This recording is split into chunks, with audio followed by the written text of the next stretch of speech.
ഉമ്മൻചാണ്ടി സാറിൻ്റെ കൂടെ വളരെ അടുത്ത ആളാണ് പറഞ്ഞ് ഈ ഒരു അവസരത്തെ എങ്ങനെയാണ് വിലയിരുത്തുന്നത്?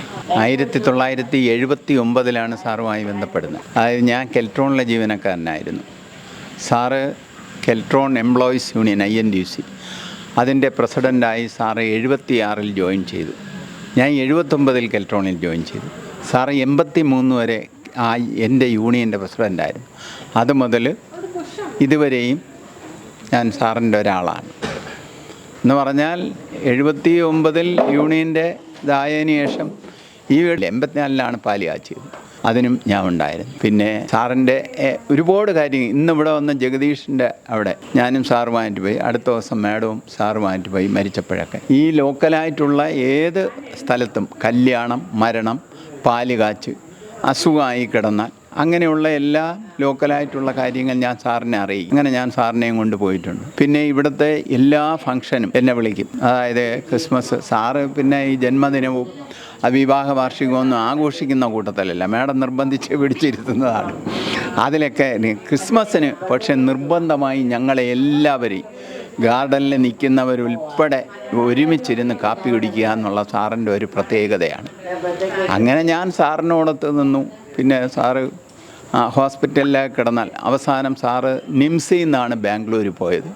ഞാൻ നിംസ് വരെ സാറിനെ ജീവനോടെ കണ്ടതാണ്. നിംസിലായിരുന്നു ഞാൻ അവസാനം കണ്ടത്. അതായിരുന്നു ഞാൻ അവസാനം കണ്ടത് സാറിനെ ജീവനോടെ. പിന്നെ സാറ് അനന്തപുരി ഹോസ്പിറ്റലിൽ കിടക്കുമ്പോൾ സാറിൻ്റെ കൂടെ ഞാൻ കൂട്ടിരുന്നിട്ടുണ്ട്. സാറിൻ്റെ ബൈസ്റ്റാൻഡറായി. അങ്ങനെ നിരവധി സാറുമായിട്ട് ഒരുപാട് ബന്ധമുണ്ട്. ഞാനിന്നും എന്നെ സംബന്ധിച്ചിടത്തോളം ഉമ്മൻചാണ്ടി എന്ന് പറയുന്ന ഒരു ദൈവമാണ്. കാരണം ഞാൻ എല്ലാ ദിവസവും കുളിച്ചീറനണിഞ്ഞ് ആദ്യം തൊഴുന്നത് എൻ്റെ മാതാവിനെയാണ്. എൻ്റെ അമ്മ മരിച്ചുപോയി. അമ്മയുടെ ഫോട്ടോയിൽ തൊഴും. അത് കഴിഞ്ഞാൽ ആദിത്യ നമസ്കാരം, സൂര്യനെ തൊഴും. പിന്നെ ഗാന്ധിജി. 4ാമത്തെ ആൾ ഉമ്മൻചാണ്ടിയാണ്. ഞാൻ അദ്ദേഹത്തിൻ്റെ ഫോട്ടോയും തൊഴുതുകൊണ്ടാണ് ഡേ ടു ഡേ ദിനചര്യ. എൻ്റെ അമ്മയുടെ അച്ഛൻ്റെ ഫോട്ടോ ഞാൻ ഇട്ടിട്ടില്ല ഇതുവരെ. ഉമ്മൻചാണ്ടിയാണ് ഇത്രയും കാലം. എനിക്കൊരിക്കലും മറക്കാൻ പറ്റില്ല. എനിക്ക് ഒന്നും ചെയ്തൊന്നും തന്നിട്ടില്ല, ഞാനൊന്നും ആവശ്യപ്പെട്ടിട്ടുമില്ല. പക്ഷേ എനിക്കൊരിക്കലും മറക്കാൻ പറ്റില്ല. അദ്ദേഹം ദൈവതുല്യനാണ്.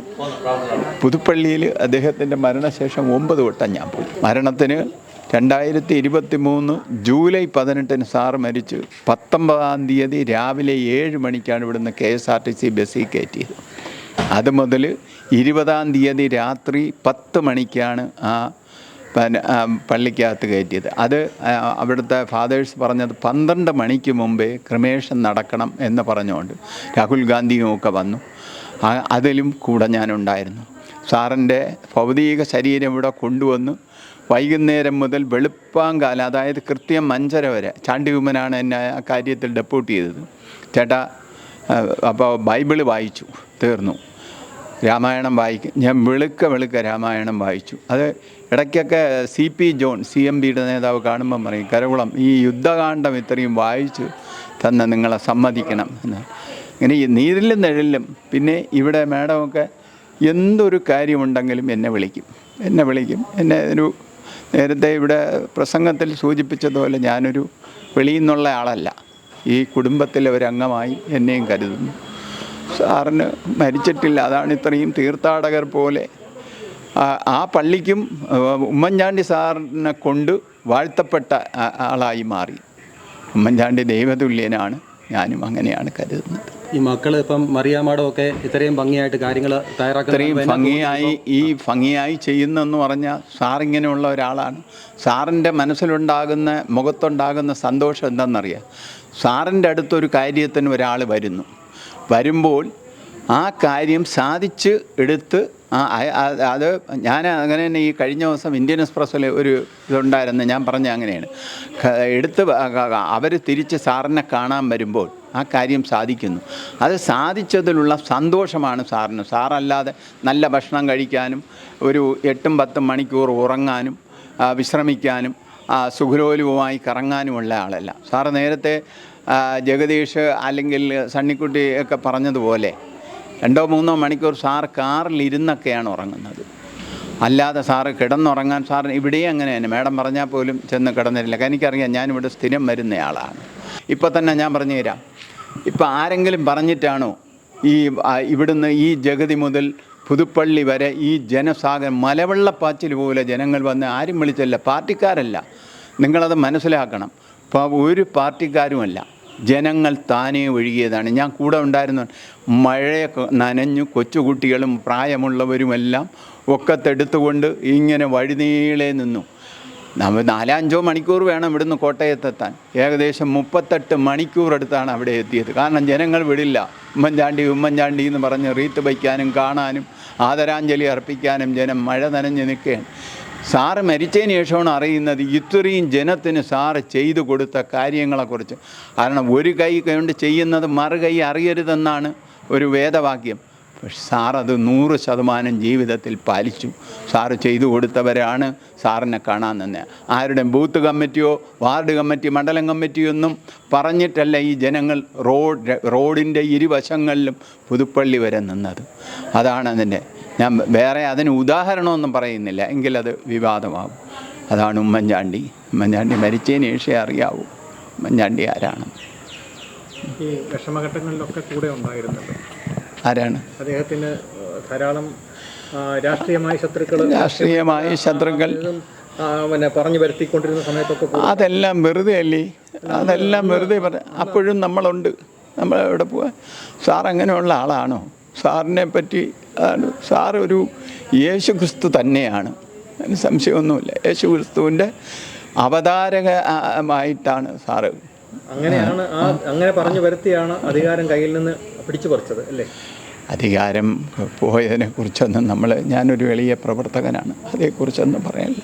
പക്ഷേ സാറിനെക്കുറിച്ച് പറഞ്ഞ എല്ലാ അപഖ്യാതികളും മഹാ തെറ്റാണ് എന്ന് പിൽക്കാലത്ത് ഈ പറഞ്ഞവർക്ക് ബോധ്യമായി. അല്ലാതെ സാർ അങ്ങനെയുള്ള ആളല്ലല്ലോ. അദ്ദേഹത്തിൻ്റെ കൂടെ ഇത്രയും നാളും നിൽക്കാനും എൻ്റെ മരണം വരെ ഉണ്ട്. അതൊരു ഭാഗ്യം തന്നെ. അതാണ് ഞാൻ പറഞ്ഞത്. ഞാൻ എന്നും ഇന്ന് വരെ കുളിച്ചീറനണിഞ്ഞാൽ സാറിൻ്റെ പടത്തിൽ എൻ്റെ വീട്ടിൽ സാറിൻ്റെ 8 ഫോട്ടോ വച്ചിട്ടുണ്ട്. സിറ്റ് ഔട്ടിലും അകത്തും എൻ്റെ മൊബൈലിലടക്കം. തൊഴുതിട്ട് തന്നെയാണ് ഇറങ്ങുന്നത്. ഇതൊക്കെ വളരെ സാറിൻ്റെ ആ മനസ്സ് അത് ഇങ്ങനെ ഫോളോ ചെയ്ത്, അതായത് മറിയാവുമ്മനും ഇവിടെ മാഡവും അതുപോലെ തന്നെ ചാണ്ടിമോനിപ്പോൾ അതിനേക്കാളേറെ യൂത്ത് വിങ്ങിൽ ഒരുപാട് കാര്യങ്ങൾ ചെയ്യുന്നു. അതുപോലെ തന്നെ അച്ചുമ്മൻ നിരവധി കാര്യങ്ങൾ ചെയ്യുന്നു. ഇതൊക്കെ സാറിന് വേണ്ടിയാണ്. സാറിന് വേണ്ടി പിന്നെ വേറെ ആർക്ക് ചെയ്യാൻ? മറിയെ വിളിച്ചിട്ട് പറയും, ചേട്ടാ എവിടെ ഉണ്ട്? ഞാൻ പറഞ്ഞു ഞാൻ ഇന്നടത്താണ്. ചേട്ടാ ഇന്ന ഒരു പരിപാടി ഇത്രാം തീയതി ഉണ്ട്. ഇപ്പോൾ കഴിഞ്ഞ വർഷം ഓണത്തിന് ചാരിറ്റി കൊടുത്തു. എനിക്ക് 10 പേർക്കുള്ള സാമ്പത്തിക സഹായം തന്നു. 10 പേർക്ക് കൊടുക്കാൻ ഞാൻ പറഞ്ഞവർക്ക് 10 പേർക്കുള്ള ചെക്ക് എൻ്റെ കയ്യിൽ എഴുതി തന്നു. അവരാരും വീട്ടിൽ വന്നില്ല. ഞാൻ പറഞ്ഞ പേരിൽ തന്നു. അവരൊക്കെ ഞാൻ കൊടുത്തു. എന്തായാലും മറിയ കുട്ടിക്ക് അക്കൗണ്ടുള്ള ബാങ്കിൽ അത് കഴിഞ്ഞ വർഷം 10 പേർക്ക് കൊടുത്തു. അതുപോലെ തന്നെ നേരത്തെ വേറെ എന്തോ സഹായങ്ങൾ ഇങ്ങനെ ചെയ്തിട്ടുണ്ട്. ഇപ്രാവശ്യം എന്നെ വിളിച്ച് പറഞ്ഞു, ഇങ്ങനെ തയ്യൽ മെഷീൻ കൊടുക്കുന്നുണ്ട്, ചേട്ടൻ ആരെങ്കിലും ഉണ്ടെങ്കിൽ, പക്ഷേ അവരതുകൊണ്ട് ജീവിക്കുന്നവരായിരിക്കണം. അങ്ങനെയാണ് ഞാനൊരാളെ നമുക്കൊരുപാട് പേരുണ്ട്, ഒരാളെ കണ്ടെത്തി. അവർ വീട്ടിൽ തയ്യൽ മെഷീൻ ഇട്ട് ജീവിക്കുന്നവരെ. അങ്ങനെയാണ് ഞാൻ ആ കുട്ടിയെ കണ്ടെത്തി. അതും കൊടുത്തു കഴിഞ്ഞു. നമുക്കൊരു സന്തോഷം എൻ്റെ കെയർ ഓഫിൽ കിട്ടി. വേറെ ആരും വിളിച്ചു ശേഷം ഇവരെല്ലാം ഇത്രയും കാര്യങ്ങൾ ചെയ്യുമെന്ന് പറഞ്ഞാൽ ഒരുപാട് പരിപാടിയാണ് ചെയ്യുന്നത്. ഇങ്ങനെ ആരും ചെയ്യാറില്ല. സത്യം. ദീർഘനാൾ അവർക്ക് ആയുസ് കൊടുക്കട്ടെ, ഇത് ചെയ്യാനുള്ള കഴിവും പ്രാപ്തിയും അവർക്കുണ്ടാകട്ടെ എന്നുള്ളത് അവർ പ്രാർത്ഥനയാണ് നമുക്കുള്ളത്. ഇത് ജനങ്ങളും പ്രാർത്ഥിക്കുന്നു. പിന്നെ ഒരു മാറ്റവും. കരകുളം ശശി. ഞാൻ ജില്ലാ കോൺഗ്രസ് കമ്മിറ്റി അംഗമാണ് ഇവിടുത്തെ. ഇവിടെ തന്നെ. കൂടുതൽ വാർത്തകളും വിശേഷങ്ങളും നിങ്ങൾക്ക് ലഭിക്കാൻ കേരളീയം ന്യൂസ് സബ്സ്ക്രൈബ് ചെയ്യുക. കൂടെ ബെൽ ബട്ടണും അമർത്തുക.